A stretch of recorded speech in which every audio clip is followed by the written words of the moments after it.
The distress beacon screamed through the void of space, a desperate plea from a dying ship. Gavin Knight, the grizzled leader of the exiled crew of human mercenaries, narrowed his eyes at the flashing holo display. The insectoid XL NAR freighter, carrying vital pandemic relief supplies, was besieged by notorious space pirates. Intervening meant risking exposure for Gavin's band of outcasts, branded as traitors by the Intergalactic Council. Yet the payoff could be immense, a hefty reward and a favor owed by the enigmatic XL NARs. Could be a trap, snarled Cole, the hot-headed pilot. We stick our necks out, we might lose our heads. Lyra, the tech-savvy engineer, chimed in. Sensors confirmed the distress call's authentic, but Cole's right about the risk. Grim determination settled over Gavin's battle-scarred features. He had led this crew of exiles for years, scavenging ancient alien ruins on forsaken worlds like Zephyros just to survive. This was their chance to be more than mere galactic jetsam, to prove that despite the Council's brand of treachery, some shred of humanity's boldness and bravery endured. Trap or not, we're going in, Gavin declared. Suit up and prepare for combat. Lyra, charge the plasma cannons. Cole, plot an intercept course. Vancy turned to the hulking weapons specialist. Break out the heavy ordnance as the crew scrambled to action stations. Gavin allowed himself a tight smile. The Intergalactic Council had declared them renegades and rogues, but out here in the lawless frontier, they were the only hope for a ship of innocence besieged by bloodthirsty marauders. The hijacked freighter loomed on the monitor, a fat prize for the circling pirate ships. Gavin's crew tensed at their stations, ready for the call to arms. Eric's fingers flew over the engineering console, prepping systems for the brutal fight ahead. Cole gripped the helm controls, his fingers tightening beneath tattooed skin. Kira, the gunner, stood poised over the weapons array, calm and focused, a coiled snake ready to strike. Gavin settled into the command chair, his scarred face a mask of purpose. Take us in, Cole. Eric, on my mark, hit them with the cyber attack. Kira, target their engines and weapons. We hit hard, we hit fast, and we don't let up until that cargo is secure. The crew responded with terse nods, the thrill of impending battle humming through the ship. Cole sent them hurtling toward the pirate vessels, juking and jinking to evade the first barrage of incoming fire. The hijacked freighter loomed close, battered but defiant. Mark, Gavin barked. Eric's cyber attack sliced into the pirate ship's systems, viruses and malware rampaging through their computers. Weapons went offline, engines sputtered, shields flickered and died. The hunters had become the hunted. Kira zeroed in on the stricken pirate vessels, her shots precise and merciless. Hulls breached, atmosphere vented, and flames blossomed in the void. The once predatory ships spun away, crippled and broken. Boarding party, with me, Gavin, unstrapped from the command chair. Cole, keep us tight alongside that freighter. Kira, Eric, watch our backs. Gavin led the charge across the boarding umbilical, mag boots clanging on metal decks. Smoke choked the freighter corridors, alarms blared, wounded XL NARs lay strewn about. Deeper in the ship, the crack of weapons fire and screams of dying pirates echoed. Bursting onto the freighter's bridge, Gavin found a scene of chaos. The pirate captain stood over a fallen XL NAR, blaster leveled at the insectoid alien's head. Gavin didn't hesitate. He snap-fired from the hip, a precise shot that drilled the pirate between the eyes. The body crumpled, blaster clattering from a lifeless hand. Gavin knelt beside the fallen XL NAR, pulling the groaning captain to his feet. Easy there, friend.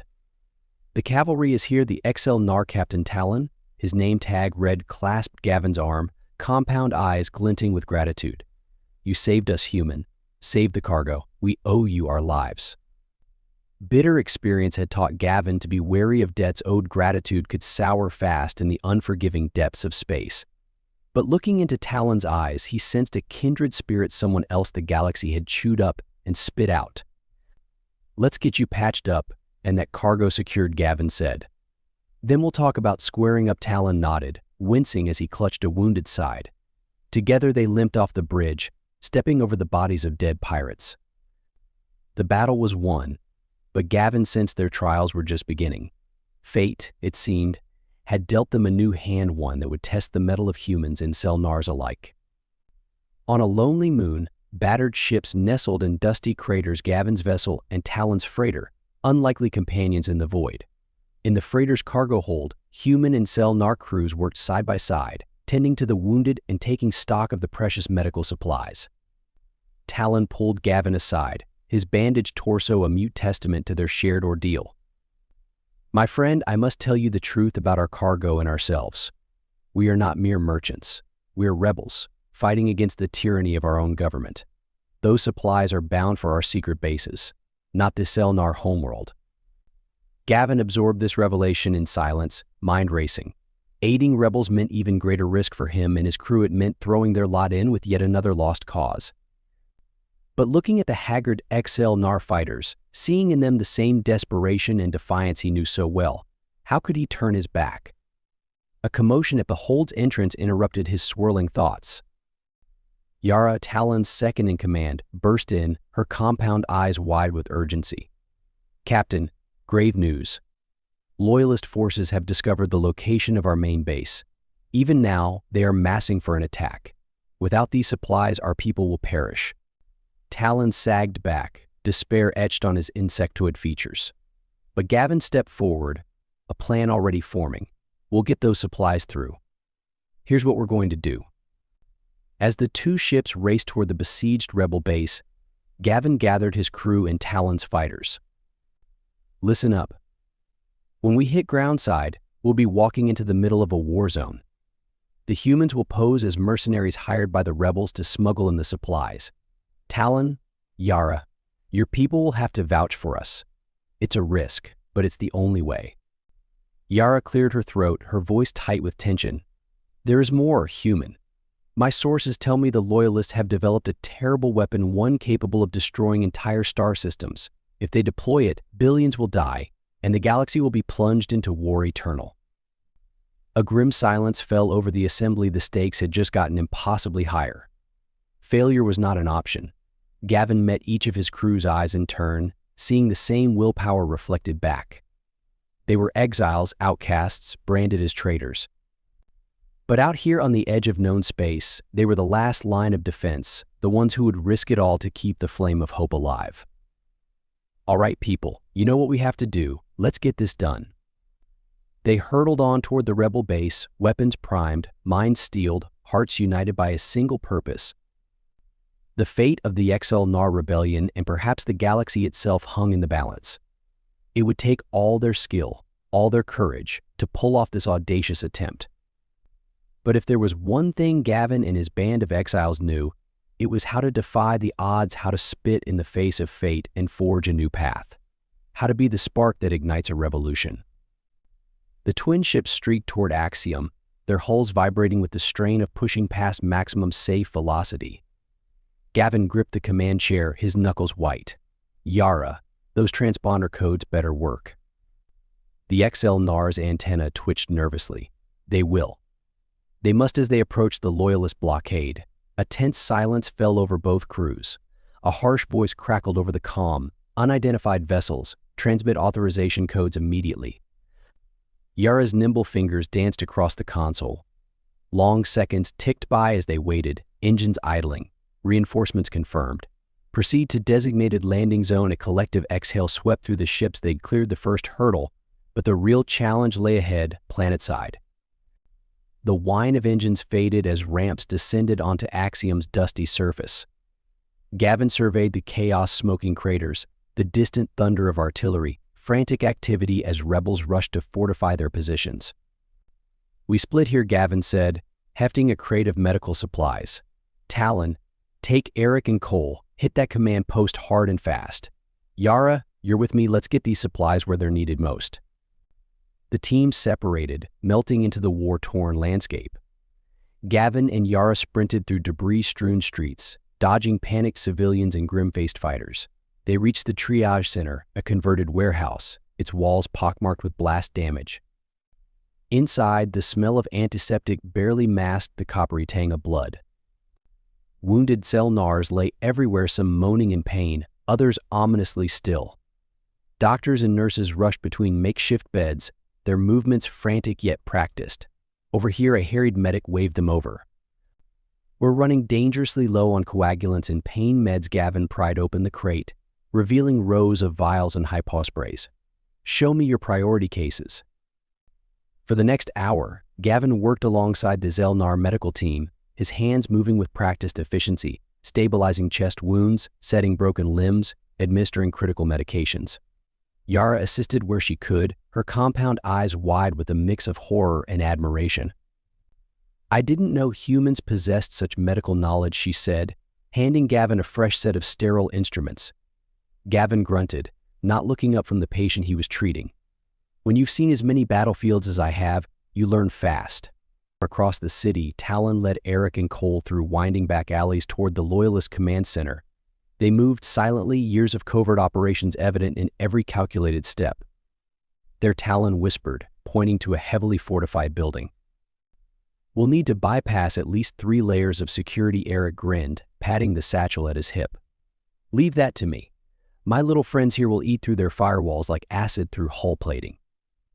They crept closer, using the sounds of distant combat to mask their approach.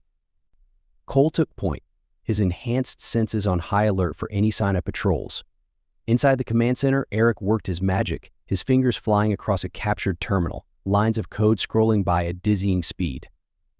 Almost there. Got it. Their comms are about to go dark. An alarm blared. Intruder alert. All personnel to battle stations. Time to go, Talon hissed. They sprinted for the exit, but a squad of Loyalist troops had them pinned down. Plasma bolts sizzled past, scorching the walls. Cole returned fire, his aim deadly accurate. We're cut off, shouted Talon, his mandibles clicking in frustration. This way there's a maintenance tunnel. They charged down a narrow corridor, the sound of pursuit close behind. Suddenly, Cole cried out. A Loyalist round caught him in the leg, sending him sprawling. Leave me, Cole growled through gritted teeth.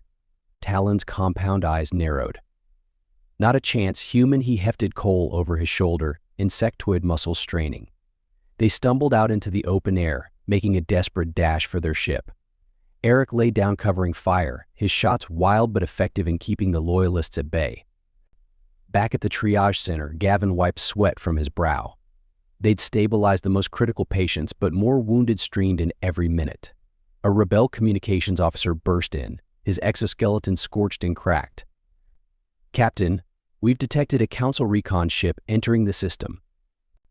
Gavin's blood ran cold if the Council discovered their presence here. Yara gripped his arm. Gavin, you can't leave now. We're so close to exposing the truth about the weapon. If we can broadcast the evidence, it could change everything for the rebellion, for your crew. Gavin's mind raced. Stay and risk everything, or cut their losses and run. He activated his comm. Kira, what's our status? Not good, boss, came the reply. Cole is hit bad. We need to extract now.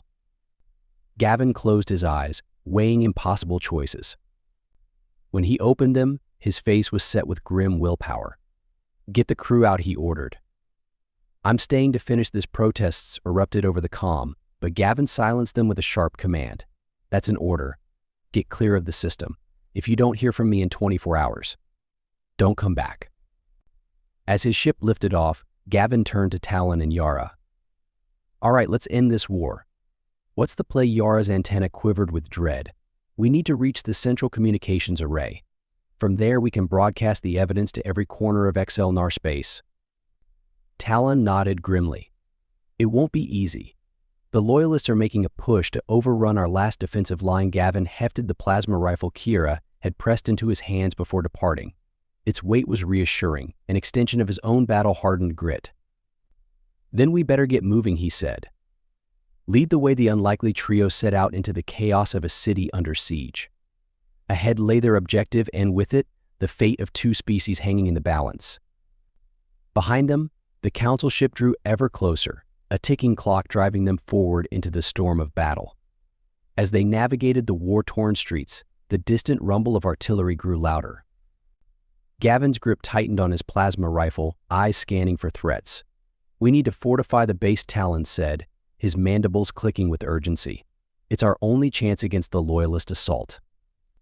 Gavin nodded grimly. Agreed. Yara, how many fighters can we muster? The Zelnar second in command's antenna twitched as she mentally tallied their forces. perhaps 300. Many are wounded, it'll have to do, Gavin said. He activated his comm unit. All rebel units, fall back to Central Command. Prepare for siege operations. The next hours passed in a blur of frantic activity. Gavin coordinated with Talon, allocating their limited resources with brutal efficiency. Barricades rose from rubble-strewn streets, snipers took up positions in bombed-out buildings, and in the makeshift hospital, medics worked feverishly, using the newly arrived supplies to stabilize critical patients. Yara burst into the command center, her exoskeleton gleaming with sweat. Loyalist forces are massing for attack. We've detected heavy artillery moving into position. Talon's compound eyes narrowed. We can't let them bring those guns to bear. He turned to Gavin. I have an elite strike team. With your permission, we'll launch a preemptive strike. Gavin weighed the risks, then nodded. Do it. We'll provide cover fire from here. As Talon's team moved out, a rebel communications officer called out, Sir, Council Scout ship detected on long-range sensors ETA 30 minutes. Gavin's heart sank. If the Council discovered his involvement here, it would mean a death sentence for him and his crew. But there was no turning back now. The comm crackled to life with Talon's voice. Strike team in position, engaging Loyalist artillery. Explosions lit up the night sky as Talon's squad struck. Through his macro binoculars, Gavin watched Loyalist gun emplacements erupt in flames. A cheer went up from the rebel lines, but the victory was short-lived. A desperate Loyalist counterattack drove Talon's team back. As they retreated, a plasma bolt caught Z, one of Talon's most skilled operatives, in the chest. Gavin sprinted to the fallen Zelnar's side. Her exoskeleton was cracked and smoking, ichor seeping from the wound.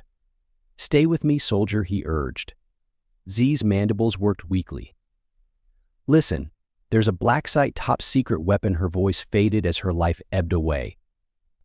Gavin's mind raced. This could be the key to exposing the truth about the Zelnar regime's plans. But time was running out. He keyed his comm. Eric, I need you to breach the Loyalist network. Find everything you can on this weapon. As Eric's team of hackers went to work, the Loyalist assault intensified. Plasma bolts sizzled overhead as Gavin sprinted between defensive positions, shouting encouragement and relaying orders. Eric's voice crackled over the comm. We've breached their network.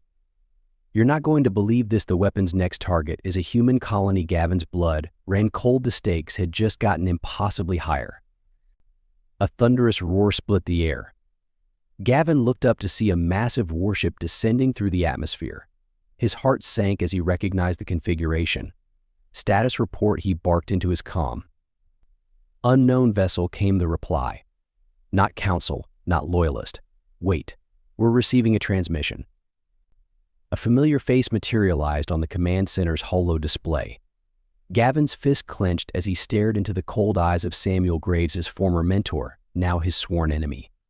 Hello, Gavin Graves said, his voice dripping with false warmth. Looks like you've gotten yourself into quite a mess. Gavin's mind raced, searching for a way out of this impossible situation.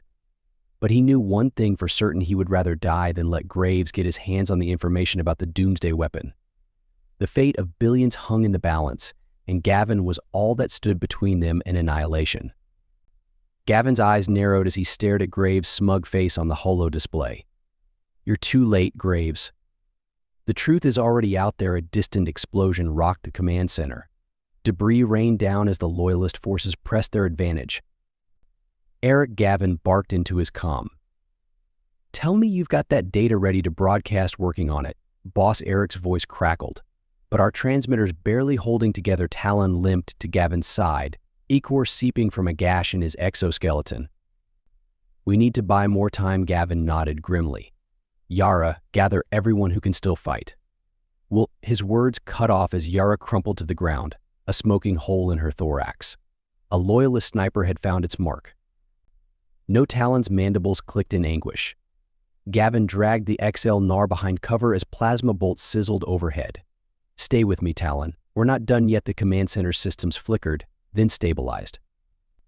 Eric's triumphant voice filled the comm. Transmission sent. The whole galaxy's about to know what these bastards were planning. A series of explosions lit up the night sky.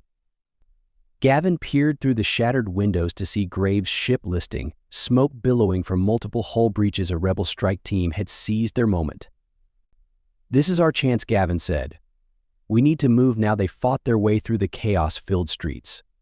Kiera and a handful of surviving rebels provided covering fire as Gavin half-carried Talon toward their extraction point.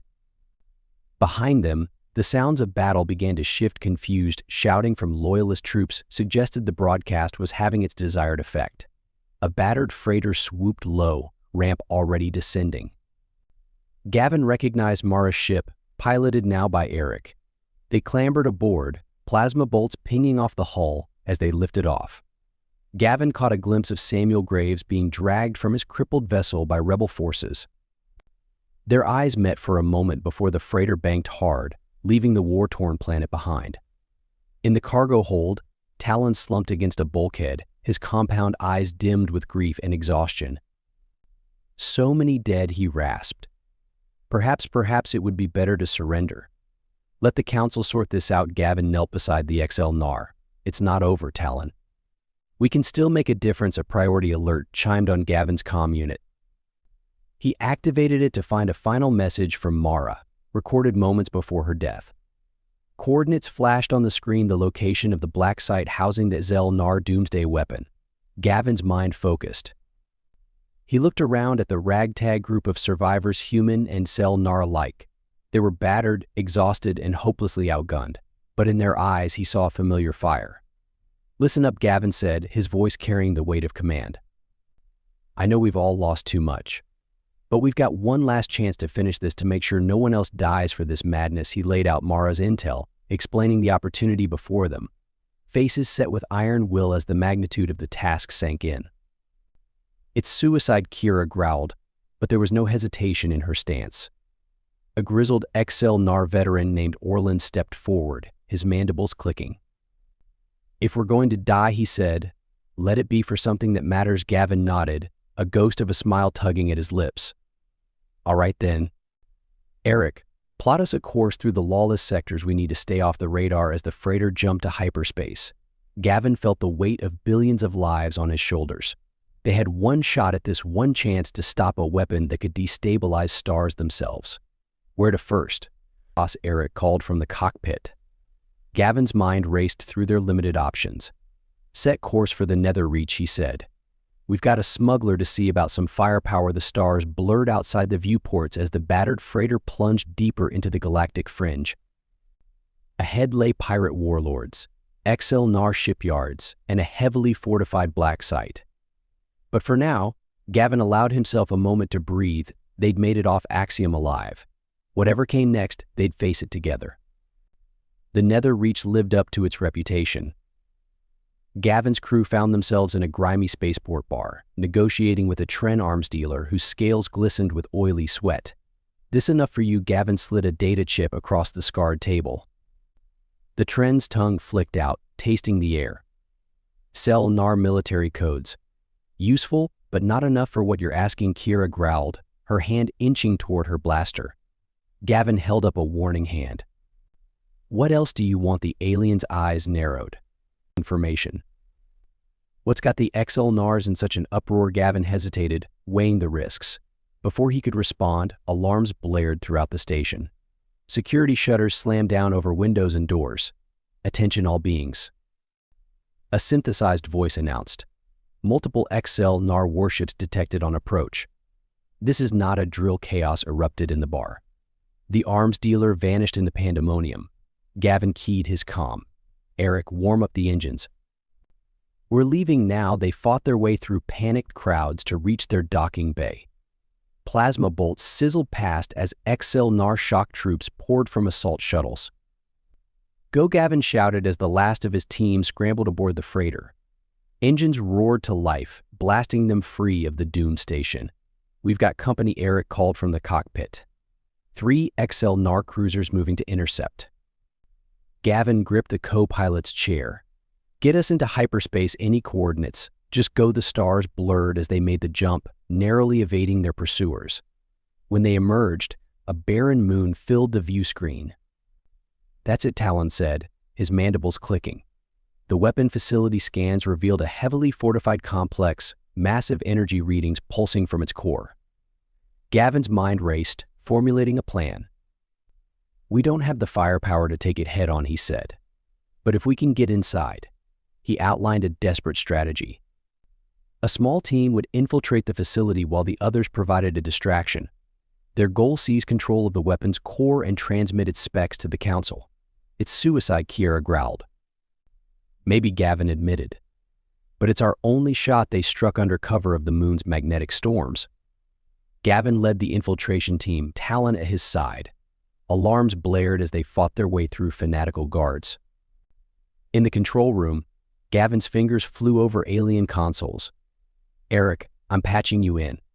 Get this data to the Council now." A massive explosion rocked the facility. Through the viewport, Gavin saw their freighter erupt in flames, having rammed a loyalist warship. Kira's anguished cry came over the comm. There was no time to mourn. Guards were battering down the door. Gavin gripped his rifle, preparing for a last stand. Suddenly, the shooting stopped. A Council peacekeeping fleet had arrived, responding to the transmitted data. A fragile ceasefire took hold as diplomats scrambled to make sense of the situation. But their ordeal wasn't over. The battered warship, Graves, broke through the Council blockade, hell-bent on silencing the rebels.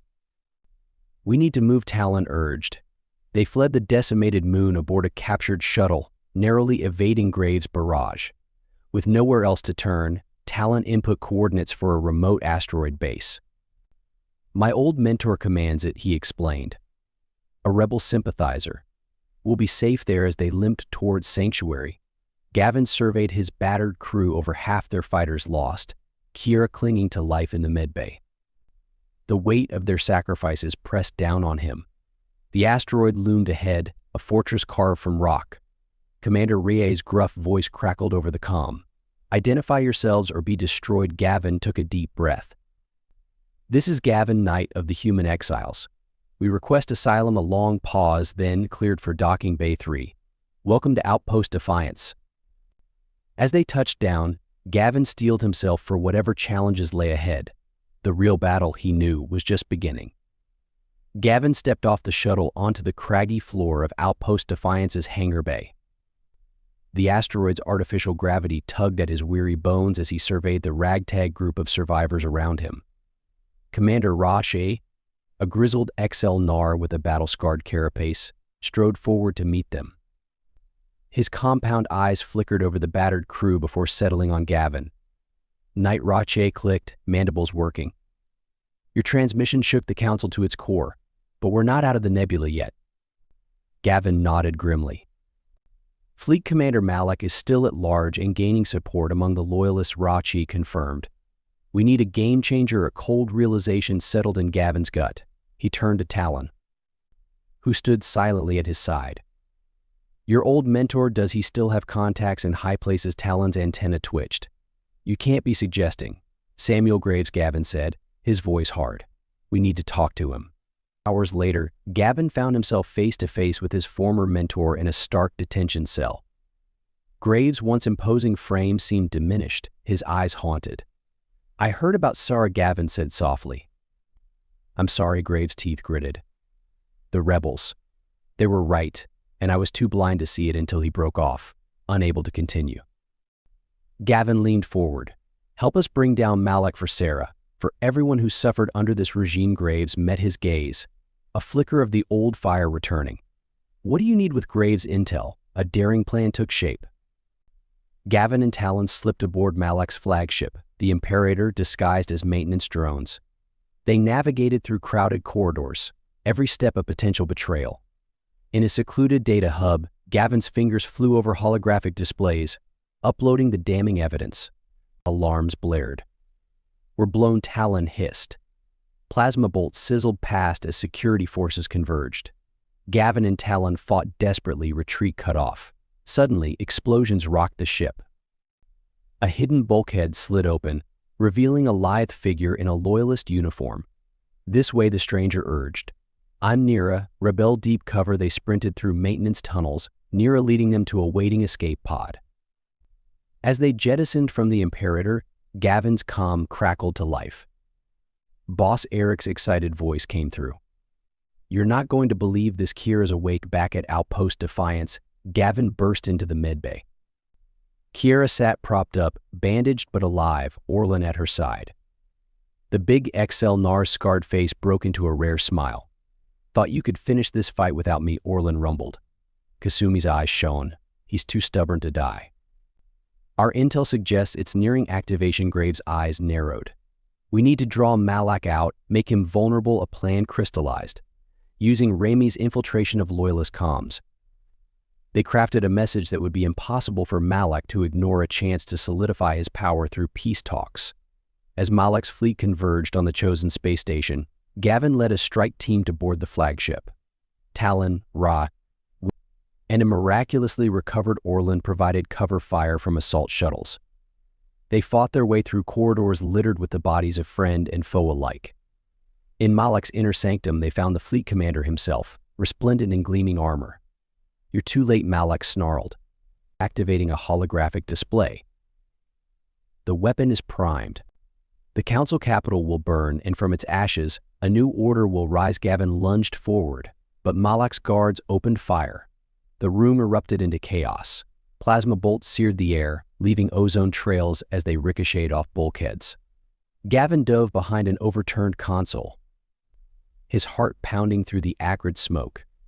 He glimpsed Malak, smugly confident behind a wall of fanatical guards. "The weapon is primed." Malak's voice dripped with triumph. "In moments, the council capital will be reduced to cosmic dust." Gavin's mind raced. They'd come so far, sacrificed so much. He couldn't let it end like this. "Eric," he barked into his comm. "Any luck overriding the targeting lock?" Static crackled. Then Eric's frustrated voice came through. "It's no use, boss. The system's locked down tight. Only Malak has the abort codes." Gavin's eyes narrowed. He popped up from cover, squeezing off precise shots that dropped 2 guards. "Malak," he shouted, "call it off. You'll die here too." The fleet commander's laughter was cold. "A small price to pay for galactic order." Suddenly, Graves' voice cut through the din. "I have an idea," he said, his tone grim. "It's risky, but it might be our only shot." As Graves outlined his plan, Gavin felt a chill neural imprinting, forcibly transferring Malak's consciousness into a double host. It was dangerous, ethically murky, and their last hope. "Do it," Gavin ordered, silencing Talon's horrified protest with a sharp look. What followed was a blur of frantic activity. A captured rebel soldier strapped down, Malak subdued by a lucky stun blast, the sickening whine of the neural transfer device. For a moment, hope flared as the imprint succeeded. Then everything went sideways. The host's eyes snapped open, filled with Malak's murderous rage. He tore free of his restraints, lashing out with inhuman strength. "Eric," Gavin shouted over the comm. "Containment protocol." The air crackled with energy as Eric remotely activated emergency force fields. The possessed soldier raged against the shimmering barriers, Malak's consciousness a maelstrom of hate. "I've got him." Eric's voice was strained, isolating his neural patterns, transferring to Remy's matrix. The possessed soldier collapsed, strings cut. On the main view screen, a swirling vortex of data coalesced into a virtual representation of Malak's psyche. Gavin steeled himself. "Jack me," and he ordered. The virtual world hit him like a sledgehammer, blinding light, deafening noise, a maelstrom of sensory overload. Malak's consciousness lashed out, reality warping with each psychic assault. Gavin fought back, his own will manifesting as shields of crackling energy. He pushed through the chaos, searching for a weakness in Malak's defenses. Just when defeat seemed inevitable, inspiration struck. Gavin reached deep, projecting not anger or force, but something unexpected: love.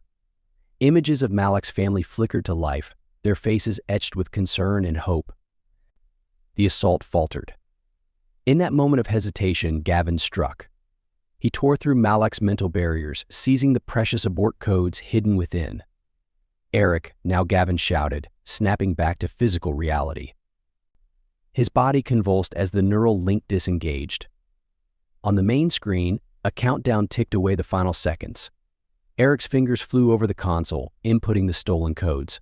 The numbers froze, then blinked out. A collective exhale filled the room. They'd done it, the weapon was neutralized. But as the adrenaline faded, the true cost became clear. Reports flooded in of Malak's armada, now leaderless, fracturing into rival factions. The XL-NAR civil war threatened to consume everything they'd fought for. In the tense silence that followed, Talon stepped forward, his eyes haunted but his voice steel. "There's only one way to end this," he said. "I have to go back." Gavin's protest died on his lips as Talon outlined his plan: a high-profile rebel surrender, leveraging his status to force change from within. It was audacious, selfless, and probably suicidal. There has to be another way, Gavin argued. Even as a part of him recognized the cold logic of the strategy. Talon's mandibles clicked softly. "You know there isn't," he said. He turned to Rachu, who nodded grimly. "I'll make the arrangements," the old commander said, as final preparations were made. Gavin found himself alone with Talon. Words failed him as he looked at his unlikely friend, this alien who had become family. Talon's antenna quivered with emotion. "If this doesn't work," he said softly, "you have to finish what we started, by any means necessary." Gavin nodded, his throat tight. "I will," he promised. As joy swept through the assembled rebels, Eric cleared his throat. I might have an idea. It's crazy, but..." He outlined his plan to upload Remy, their rogue AI ally, into the Loyalist network. Gavin's mind raced, considering the possibilities. "Do it," he ordered. What followed was a brutal campaign across asteroid outposts and derelict stations. Remy wreaked havoc in Loyalist systems while rebel cells struck hard and vanished. In a vicious firefight, Kasumi took a plasma bolt meant for Orlan, allowing him to eliminate Malak's ruthless second in command. Victory seemed within reach until Malak's reinforcements arrived. The outposts fell one by one, rebel positions overrun. Gavin gathered his core team: Talon, Rache, and the newly freed Graves in a makeshift war room. "The doomsday weapon," Talon said, his mandibles clicking anxiously. He watched as Talon boarded the shuttle, his head held high. As the airlock sealed, Gavin couldn't shake the feeling that this was more than a goodbye. It felt like the end of one chapter and the beginning of something far darker. Gavin watched the shuttle disappear into the void, Talon's words echoing in his mind. The weight of his sacrifice pressed down on him, a crushing burden of responsibility. "We can't just let him go," Orlan growled, his scarred face contorted with anger. "It's suicide," Eric shook his head. "It's our best shot at ending this war. We have to make it count." Gavin's mind raced, calculating odds and weighing options. "We do both," he said finally. "Orlan, rally our Loyalists, get them behind Kasumi as interim leader. Eric, you're with me, we're going hunting for allies." Hours later, Gavin found himself in unfamiliar territory, a dimly lit bar on a backwater station, surrounded by the dregs of galactic society. He nursed a drink, hyper-aware of the concealed blaster at his hip. A hooded figure slid into the seat across from him. "You're either very brave or very stupid," Nira said, lowering her hood. "Probably both," Gavin replied, leaning forward. "What have you got for me?" Nira's eyes darted around the room before she spoke. "There's a summit, top secret. Cell NAR hardliners and corrupt council bigwigs. They're meeting to keep this war machine rolling," where Gavin asked. "Abandoned mining station in the Varick Nebula. But getting in, that's the tricky part." Gavin's lips quirked in a humorless smile. "Leave that to us." The next day, Gavin and Eric stood before a mirror, barely recognizing themselves. Their rebel uniforms were gone, replaced by the gaudy attire of sector merchants. "I feel ridiculous," Eric muttered, adjusting a garish hat. "You look at," Gavin replied. "Perfect." Their ship, the Stardust Venture, was a far cry from their usual vessels, all flashy chrome and unnecessary embellishments. It screamed nouveau riche to anyone who laid eyes on it. As they approached the mining station, Gavin's comm crackled. "Unidentified vessel. State your business." Gavin affected an oily accent. "This is Vaughn of Vaughn Enterprises, here for the trade negotiations." A tense moment passed. Then, cleared for docking base 7, they touched down in a cavernous hangar. As they disembarked, Gavin's trained eye cataloged security weaknesses, potential escape routes. A stoic XL-NAR official met them. "This way, gentlemen."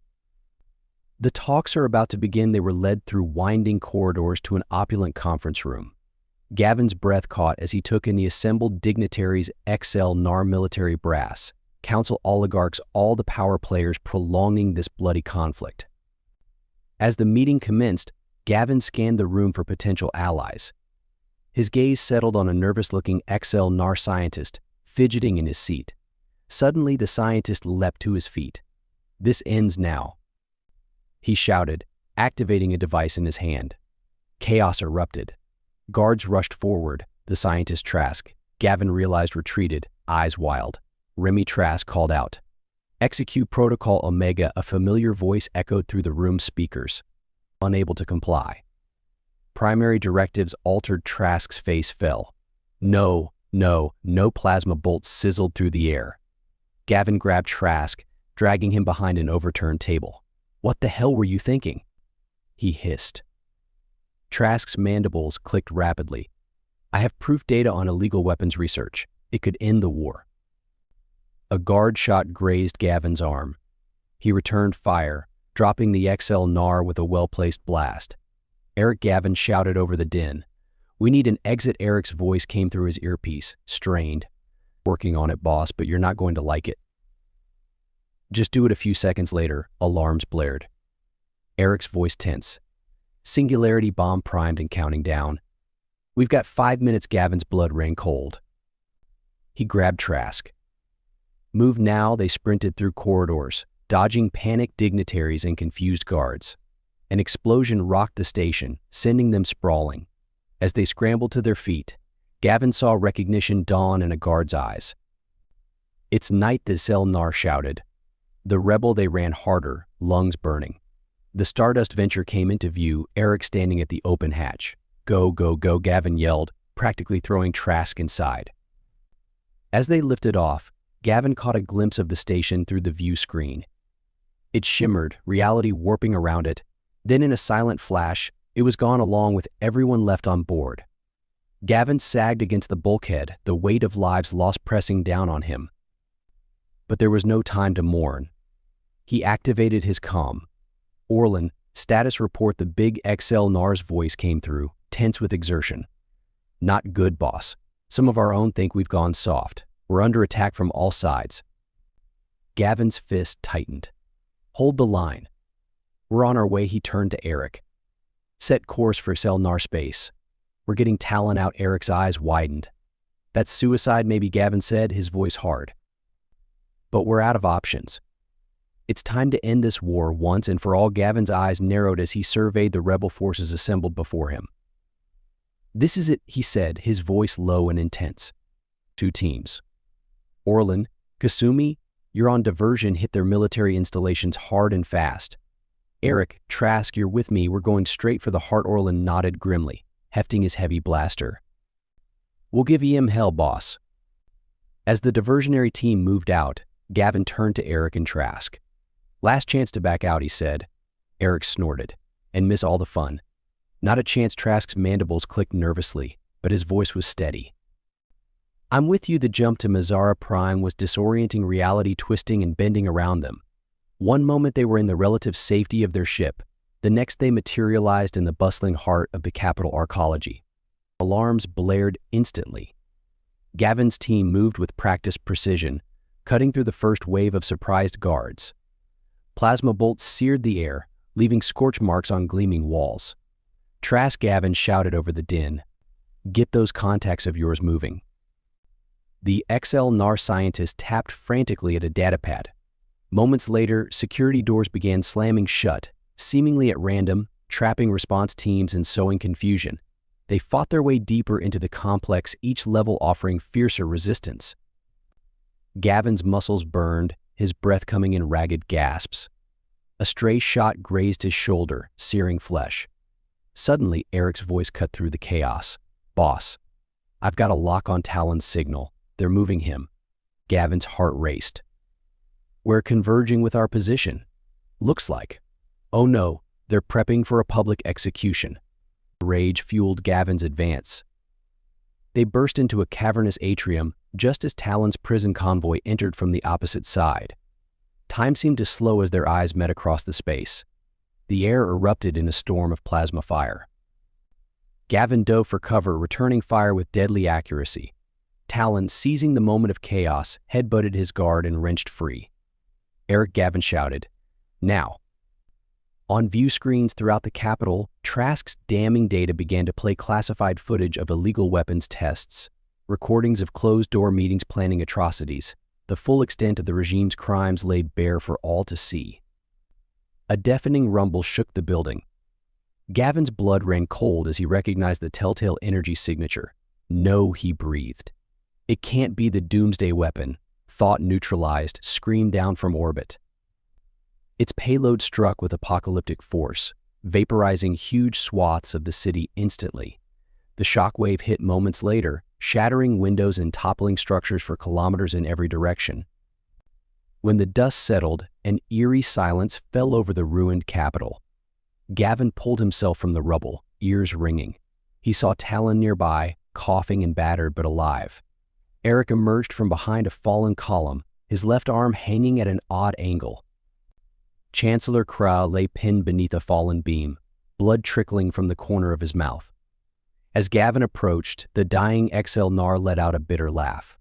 "Congratulations," Krah wheezed. "You won." "The truth is out." His eyes glazed over as he surveyed the devastation.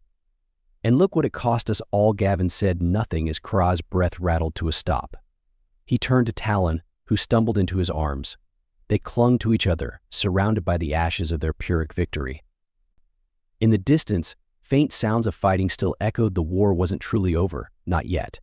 But as Gavin looked at the small group of survivors, human, XL Nar, rebel, and regime alike, he realized that the rules had changed. Whatever came next, it would be built on the ashes of the old order. He helped Talon to his feet. "Come on," he said quietly. "We've got work to do." If you enjoyed this story and want to support us, please leave a like and subscribe to our channel. For every comment that says, we will heart every single one of them. Thank you for your time.